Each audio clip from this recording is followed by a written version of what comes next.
If you're ever worried about the connection between the Heisenberg uncertainty principle and unclogging your toilet, Mr. Tim Allen has got a book for you. I'm Not Really Here is his exploration of men in midlife and their place in the universe. For the past 5 years, when he has not been taping his successful television series Home Improvement or making movies like The Santa Claus and Toy Story, he has been pondering the meaning of life and wondering what to have for breakfast.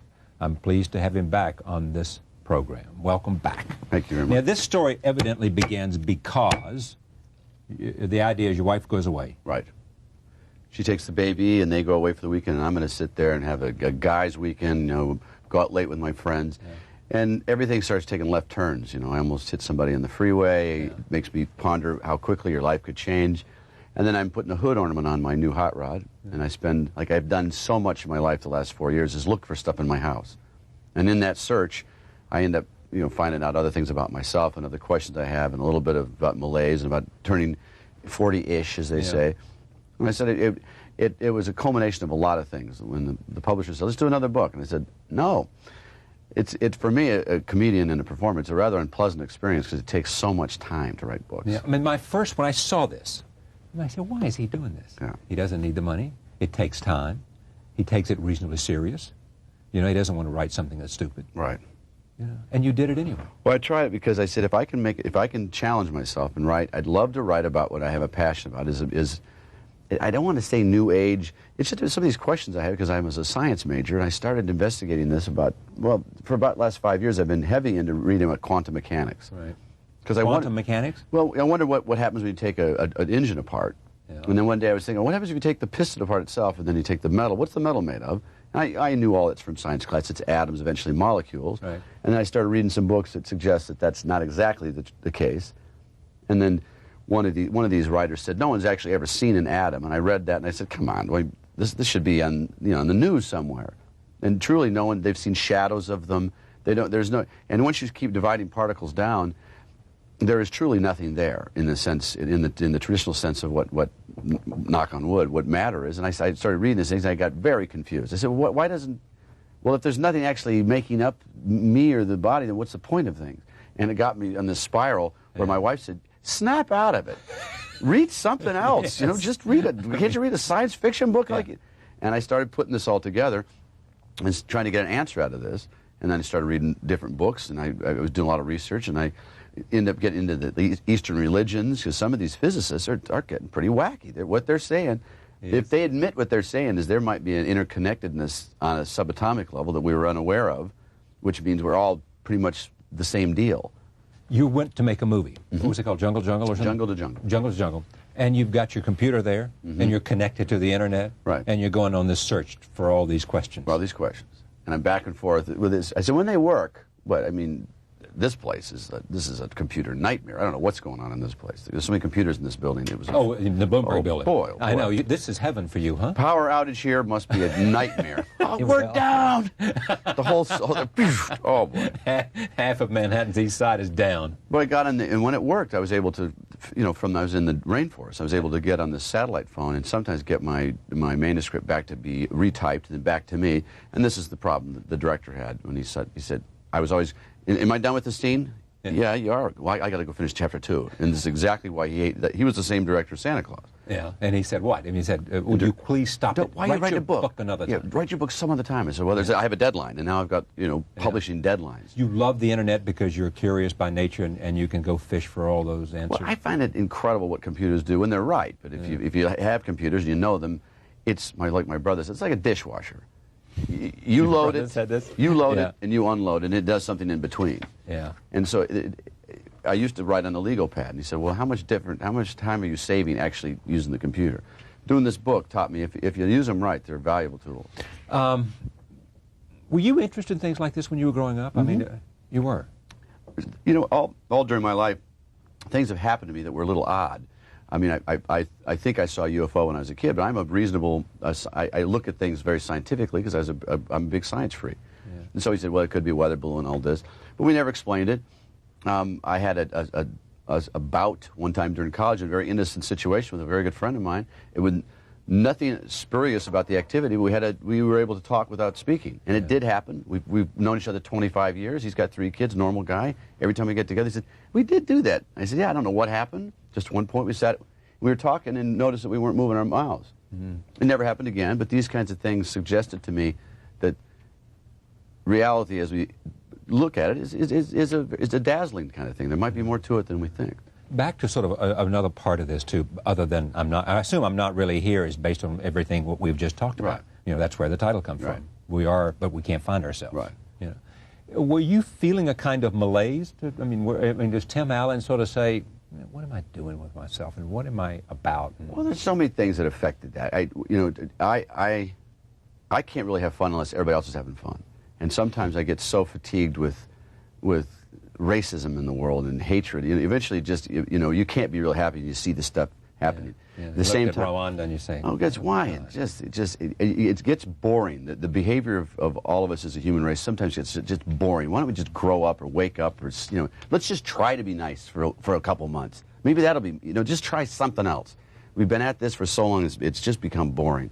And then, along with that, those feelings aside, I had a dinner with about 6 of my friends here in New York last time I was here, and we used to just go crazy, these guys. And in a little dinner, everybody's sitting there just going, and there's a collective sigh, I said, of exhaustion, of that's what I said. I disinterest, went outside, and we talked to get in a cab, and one of the guys says, "I don't know if I'm half empty or half full anymore." You get 40-ish, and you all of a sudden it's perspective. People are going, "Boy, you dance pretty good for an old guy." Wow. People don't know who the Beatles are. Boy, Paul McCartney, was he in a band before Wings? There's a whole generation that knows nothing about it. And all of a sudden you realize you've moved. You're in a whole new era. Who was in World War II? Yeah, what was World War II? There was a war then? Yeah. And it reminds me of where I am and my place, and all of a sudden this started getting, it's not depression, it's not fatigue, it's just a little malaise. That's the word I came up with. And it was a group of us sitting there, all about 40-ish, and guys were pondering. And what are you doing to come out of it? What I'm doing to come out of it is as my wife would say, snap out of it. There's stuff to do. It's about time. It's about just snap out of it. You've had enough time to be. Yeah. Just go out, and it's a matter of go fix something. Go fix something. Do something. Get active. And so what are you doing? Well, what I'm doing is trying to find writing books and making movies and doing a hit television show. And still investigating what I can do. It's I think Michael Jackson's one song, he said, to change the world, the first thing you want to change is the man in the mirror. Yeah. And I think that's where the change, I have to become a better person. Change yourself. Change myself. So I set some goals about what I'd like to do to be less judgmental. And what's on that? Okay. Basically, one is less judgmental. I just want to do one thing in that. I think this is you're on a good track. Just pick one thing rather than be a zealot like as a Christian. You try to do everything. It just doesn't work. But the only thing you want to do is be less judgmental? That's a step. But if I'm trying this for almost 15 years, I've been trying this. It's very difficult not to judge people. I'm getting really close to not doing it. So, now the threshold between seeing somebody and going, boy, what a beautiful man. That it's very difficult. But now the threshold's getting... Nice you could guy. be a wonderful person. Wear that.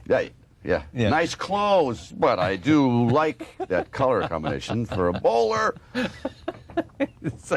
So you're doing well, though. It's better. And I'm taking steps. I'm taking 15 steps. years, though. It's about. Well, it's tough to not judge people, and this is how difficult it is. And I think for a Christian, it's nice to try one thing Christian and do that. Yeah, but I mean, just to be not judgmental seems to me that's not a monumental task. I mean, we need to. But think about it. We need to set other goals here. Yeah. Can we add a couple of other goals here? Well, I want to start doing projects that challenge and spur other people on the same kind of behavior. And I said, I'd think a little bit more. Spend some time reading. Now, what about your relationship last time we talked about, I think it may have grown out of this show, Camille Paglia. Right. She saw you on the show and, and we contacted you and all this stuff. Is that relationship continuing? Are you still pen pals? No, we're getting married now. She's decided to move another direction, so have I. And everything's... What does Ms. Allen say about this? Well, she's going to join, so it's going to work out. It's going to be a threesome thing. It's going to be a wonderful It's going to be... Well, did you learn anything from your dialogue with Ms. Paglia? We talked and found out we agreed on so much there was not much conflict between us. Really? Because we both have similar points of view. And we did an interview in a magazine, and was it Esquire? Something? Yeah, they expected a big conflict. Instead, we both agreed on, well, We both like women. Yeah. We, you know, Right, we that's both right. agree that sometimes the power of beauty should not be underestimated. I mean, Yeah. women are beautiful, and it shouldn't be, I don't think, put on a pedestal and made other women feel negative about it. Yeah. But it is a power women. Did you agree on pornography? We have two different versions of it. The same thing about strip clubs. I find it very, I find it amazing, always as a man, very threatening that the power these women have in these strip clubs, and she finds the same thing. She thinks it's wonderful these women can take control all the men in that audience are under their control. under their control, and they're doing so obvious things. Yes, and it's so ridiculous. You see these men, I know. and I don't know and that each one of the men in the audience thinks that that woman is in love with right. them. And I find it very threatening and very. And not threatening, but the power women have in that area is very threatening. Yeah, and for Palia, it's just delightful. She thinks it's great. When you finished this, did you find out any answers here that? Well, I think it's another step, another plateau. I really wanted to get over with this because it was starting to bother the other. I had 3 people help me do research, and one of the men that helped me do research had no idea of any of this information. Yeah. And he did my journey over 5 or 6 years with this in just about a month, because he finally got to one of these books. He said, "How do you get up in the morning?" I said, "There you go." And that's the first step. Yeah. You're getting the point that there's a lot of information out there. And then when I saw him go through this, I said, "We've got to get out of this book. We've got to finish this book, right? Because you've got to go on this journey yourself and figure out where your place is here." Let me talk a little bit about movies and television. You told me as we sat down, Independence Day and Twister did not turn you on. No, I didn't. 2 of the worst movies. Well, I didn't. The public at large liked them. I expected so much, but especially out of Independence Day, because I'm a super science fiction freak, and I had a friend that worked on it, and he wouldn't tell me that. He said it's a real nice twist at the end, and it turned out to be an alien movie, and it wasn't. But I'm such a freak for science fiction. I expected something really cool about the twist, like a Twilight Zone twist, and it was. I'm watching, a spaceship the size of Manhattan, and Will Smith, who I just think is fantastic anyway, but he walks out of his house and doesn't notice it at first. Yeah. It's sitting over at the side. He goes, and I went, wow. Yeah. So there's just there's things I as a freak for this I didn't like, and then on the other side I saw I think is it Richard IV or the third. The third with Ian McKellen. Yeah. Set in I think it was set in sort of pre-war Germany or pre-war Germany and in England, and it was a fascinating setup. And I found myself all by myself at a theater. I don't know why it attracted me to go see it. Had no idea what it was about. And then I realized in the middle, I said, as smart as you are. Well, I thought, what a cool movie, and I said it looked like it was kind of that weird area they'd made a new life. Yeah. So I watched this. And then it was English speak. It was thouest, willest, doest this, and I'm still going, well, this is going to be a long day. And then I started getting into it, and I listened to it. And I was listening to dialogue, and halfway through this thing, there was an amazing scene where he had killed this woman's husband and her father to get the throne, and he went back, seduced her in this morgue. And the dialogue between the two of them was so condensed. I've seen movies, the whole movie's about that scene, and this dialogue was, and I looked around, and I said, this is fabulous. Who wrote this thing? This guy, if I could get him to do it. And I'm looking around and people just staring at me. Well, this is fabulous dialogue. Somebody should talk to this guy. Shakespeare, yeah. Oh, Bill, yeah. Get him over here. Get him over here. Is he around? And it was just a fabulous experience for me. Because I'd never been around Shakespeare, so I was filled with Shakespeare for the rest of these next 2 days. I'd go, this guy, I mean, people go, you're talking about Shakespeare. We all know Shakespeare. I mean, we know him. Right. Said, this is the first time. We've read his plays before. We've read his plays before. Yeah. This is a guy that loves fart jokes. Yeah. I mean, I said, he does? Yeah, this guy is, when he went off in his comedies, he was kind of crazy. So I got into the Shakespeare thing. And it's nice to have it brought to you that way. And instead of forced on you as a kid, that Shakespeare was the best, to come naturally. Just to find it on your own. This guy, it was a fascinating movie. Yeah. Home Improvement is doing well. Continues to do well. We're doing our best. Yeah, but is it sliding a little bit? Well, what happened, truthfully, is syndication, our own syndications hurt us. The show did very well, and it's owned by Disney. Owned by Disney. It's done very well in its own seasons, but now families can enjoy it 5 to 7 nights a week, sometimes 2 times a night, and there isn't so much impetus to watch the original episode, because it's a little late for kids, and parents will let their kids stay up late for it, but now the kids can see it all during the week. Yeah. So we lost about 15 or 20% of our market share just in that alone. we're Plus, you've had some healthy competition, Oh too. yeah, we've had the other most side. competition of any Friends, Tuesday. ER, and whatever else. The Tuesday night lineup is now massive, but the writing is now in a groove. I've never been prouder of the writing. We're taking steps to get out of keep the characters the same, but show everybody something new and new faces. And the boys are growing up into marvelous actors. I'm all of a sudden getting sad because I can see the end of it. You can. Well, we're 6 years. What's the lifespan of a sitcom? Roseanne can see the end of hers, too. Oof. I mean, I think, eventually there's just so much you can do. And now I don't know what she's doing. I don't know where the end of the show, maybe the end is. Soon. How much control do you have over the show?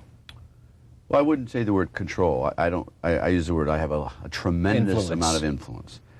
They now, because I have more love for the show, as much, if not more, than anybody else on the staff. And More love, and I've also been there longer. Yeah. We have a new staff, new writers, and now they come to me with story ideas and they pitch it to me. Now that they know that I'm not an angry star or something, to me, my advice is free. I know these characters very well because I developed two of them. Wilson and Al are two developments of mine, so I know where they are. I know when you get a little stupid with it, I want to pull it back. And now they give me long-range script scenarios where we're going to go, and we've had some tremendous dialogue. And plus, we're going to do some things I want to do. We have a claymation episode that's coming up. That's fabulous. We animated the family like those wonderful Christmas, Frosty the Snowman thing, and those little things. Or the Norelco guy, the little Santa Claus guy. We had that Will Vinton from I think Portland. He did this fabulous rendition of all the characters. It took him 3 or 4 months to get it. I think we have that clip. Roll tape. Here it is. That's going to be on when? Thanksgiving. That'll be on Thanksgiving. The week of Thanksgiving, Tuesday night. Next week. Next week. When you look around at what's happening, Ellen DeGeneres, am I saying that right? Mm-hmm. Ellen, she's talking about creating her character becomes known as a lesbian character. You think that's a smart move? Well, I like Ellen quite a bit. I think the show, if it is talking from I actually am an executive producer. If I would be on her show, it's a little confusing now because I haven't made a decision. I don't know how to say this right. My dad always said, poop or get off the toilet. I mean, it sounds so horrible, but that's, he said, just make a decision. Yeah, right. And he said it much more little bolder than that. More snap to it. Yeah. But he was. It really hit me in the gut when he was a kid. Make a decision. Either do it or don't do it. Quit talking about it. Quit talking about it because now it muddies the issue.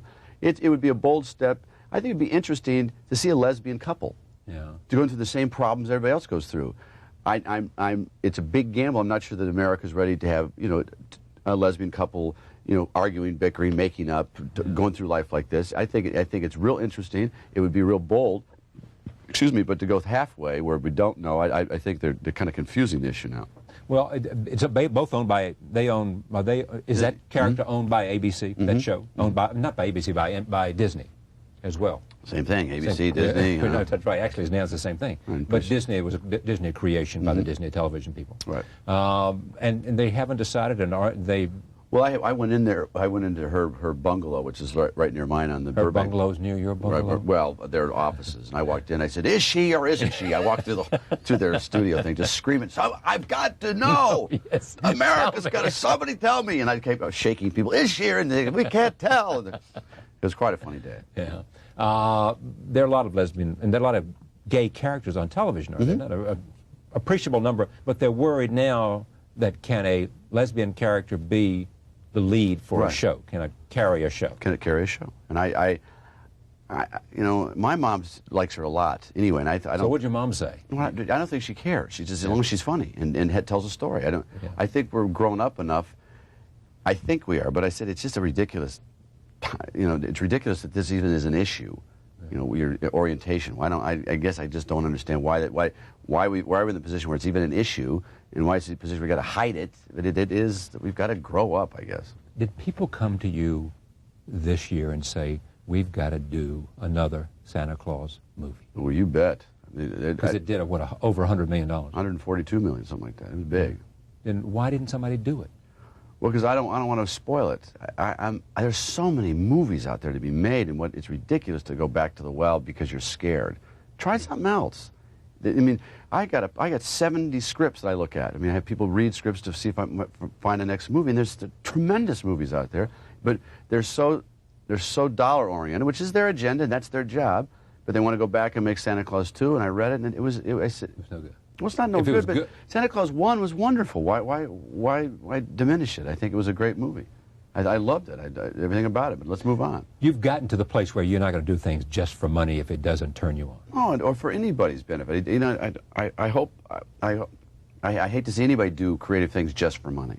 Yeah. You know, but it's easy for me to say because I'm in a position to say no to that sort of thing. You know, they'd like to do Toy Story again. I think that can be done again. That was a beautiful story, and it was great animation. It was a neat little. I would consider doing that one again. What was it, John Lasseter? Mm-hmm. Is that his name? And Steve Jobs came here on the show and talked about it. What an amazing technology that is. Well, it's just like Hollywood. You'll hear it was just a fabulous story. It could have been done in stick figures, and it was just a beautiful story about friendship. You know, and betrayal and all. It's just a neat little story, and then it's sad and wonderful. And their hope is it will live forever. Well, Disney will make sure it'll be everywhere. You know, Disney is an amazing company. They must be stopped.